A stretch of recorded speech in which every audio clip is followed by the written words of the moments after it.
Greetings, friends. I am presently walking through the mists of Avalon. Just kidding, it's the mists of Peterborough, but holy, misty, mystical. Woo. It's a gloomy Tuesday, and today I feel like incorporating a word of the day. Worthy. Because especially after yesterday's clog,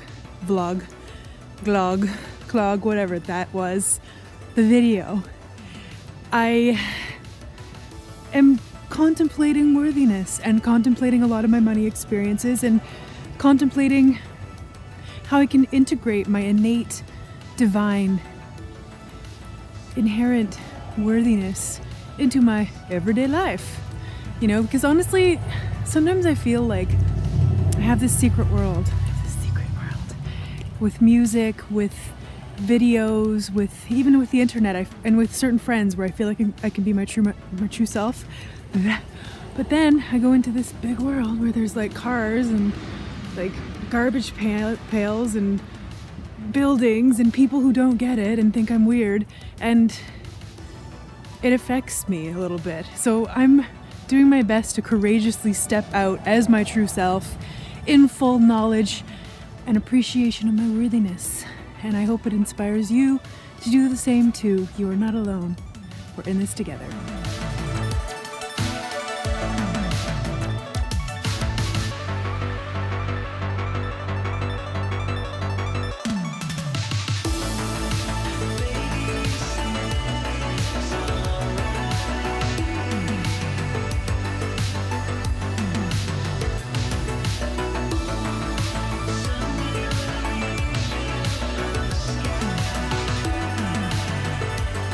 So I just had an amazing morning.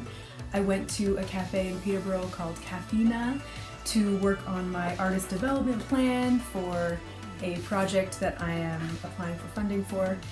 And while there, I ran into a leader of one of the churches here in Peterborough. And it's interesting because it's like a very new thought, very original congregation that is actually in Market Hall, which is a beautiful theater that's brand new and beautiful here in town.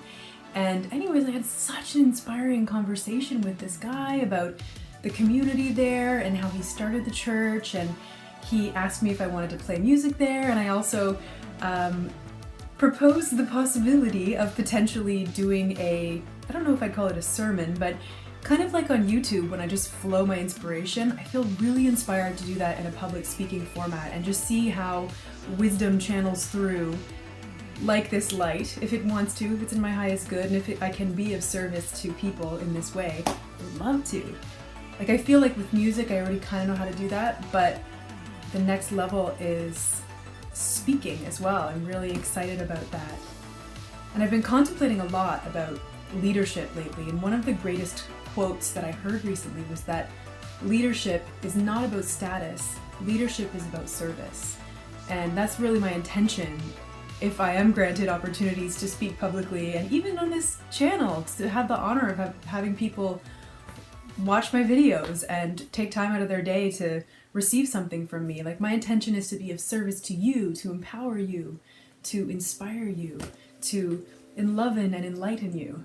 So I hope that it is working. And one more thing that I just want to take note of is one of the best things that Chad, this church leader, said to me is he said his intention with the church is to create a space that feels safe enough for people that God can just do the work. And that was interesting because I was mentioning to him how there's been a lot of religious abuse and confusion, and a lot of people feel really weird about the cult and aspects and the restrictive aspects and the confusing aspects of religions. And I feel like what he's doing is really great. He's on a great path. And it's similar to a quote that I heard by a trauma wizard, Bessel van der Kolk. I don't know if I'm saying that right, but I will leave a link below to one of his videos so you can get a sense of who he is. But he's basically this trauma genius about healing it. And he said something similar where he said, the key is just to help people feel safe enough to feel what they truly feel. And I really saw that similarity where it's about that sacred structure of safety to allow what is naturally there to bloom and heal as it knows how to, like all of nature. I feel like the same for healing is the same for divine connection. It's very similar. So that's what I'd like to flow out today. And now I'm going to have lunch. And later today, I am going to a self-esteem therapy group to raise my self-esteem.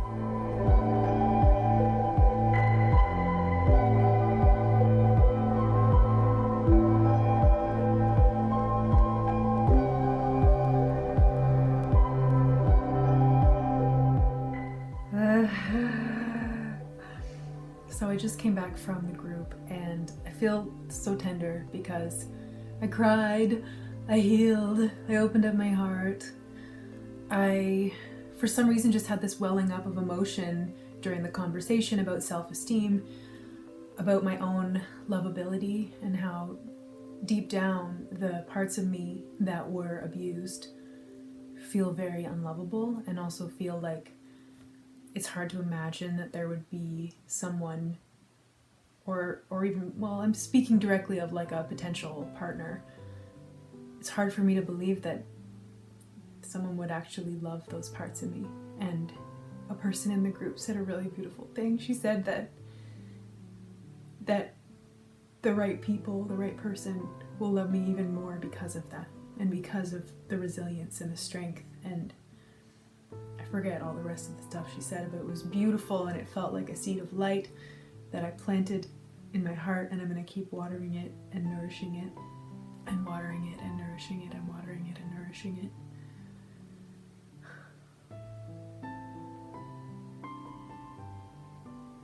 And now I'm going to have a healing, nourishing, restorative bath while drinking hot chocolate.